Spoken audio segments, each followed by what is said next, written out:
सर्वप्रथम सर्वांना श्री स्वामी समर्थ। तर आपण आज 28 साईजची कटोरी ब्लाउजची कटिंग पाहणार आहोत।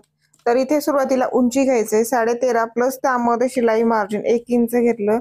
आता ब्लाउजची साईज, तर हे ब्लाउज आहे आपला 28 साईजचा। 28 चा चौथा भाग येतो 7 इंच प्लस त्यामध्ये शिलाई मार्जिन 2 इंच। एकूण रुंदी येते 9 इंच। खालच्या आणि वरच्या साईडने आपण 9 इंचावरती पॉइंट दिला आणि असा एक व्यवस्थित असा बॉक्स तयार करून घ्यायचा आहे।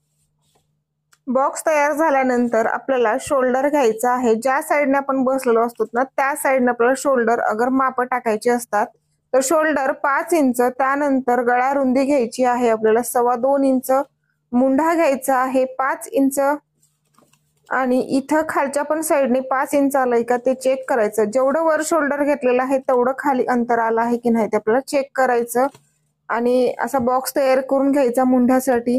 तर हा पाठीमागलचा मुंढा आहे। तर पाठीमागलच्या